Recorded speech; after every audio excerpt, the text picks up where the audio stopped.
A well-known actor and his businessman friend who owns this luxury car may face administrative and criminal charges after the vehicle was caught and surrendered due to its alleged misdeclaration. Maraming mananagot dito. Yung physical na sasakyan, Spider 918 Porsche. Subalit sa dokumento, iba, Baxter.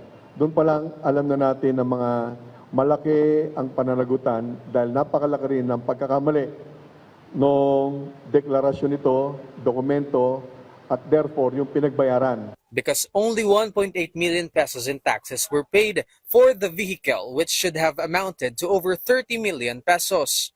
That is why the Bureau of Customs will issue a warrant of seizure and detention today for the vehicle while the investigation is underway. Commissioner Ariel Nepomuceno assures that they will hold accountable the importer, broker, consignee, and even personnel from their agency if proven to be involved in fraud. So everyone is entitled to their privilege to enjoy the due process being accorded to everyone. All citizens are entitled for the due process. But Nepomuceno insists that based on the documents already seen by the agency, there is already a major problem because the car is different from what was declared. According to Land Transportation Office Assistant Secretary Marcos Lacanilao, the owner of the car and his businessman friend who was caught swapping license plates immediately coordinated and have already surrendered their licenses and other documents. The LTO assures that their apprehension of vehicles not complying with agency regulations and laws will continue. Yung karamihan na nakikita naming sports car sa kalye, alam namin yung series ng mga plaka. So nakikita namin kung maayos ang papel, may papel ba o walang papel. So active kami sa ganon. Kagaya ng isang araw, nakahuli rin kami ng Ferrari na walang plaka, walang lisensya, so impounded. So yung mga ganong sistema, talagang mas sinisinsin na namin para mas madali namin ma-identify yung mga yan sa kalye.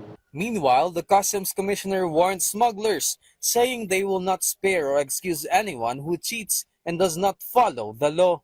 Tayo ay walang iiwasan kung sino magpasok ng mga ito, dapat bayaran na nila yung tama. Panahon na para bigyan natin ng mas mabigat na timbang yung pagmamahal naman natin sa bansa. No? Mayayaman naman yung mga yan, magbayad sila ng tamang buwis. At kami naman sa LTO at BOC, kaya namin gawin yung trabaho namin. Madaling bantayan yan. Pag gusto. Ang problema ng smugglers, gusto naming ayusin ang trabaho namin. Hindi sila makakapandaya basta-basta sa panahon namin habang kami mga pinuno. Gusto lang klaro, let this serve as a warning also. Sayang ang pera ng mga smugglers. Huhulihin din namin, hindi lang to sa kotse. Lahat, lalong-lalo na sa agricultural products. J.M. Thompson for The Nation.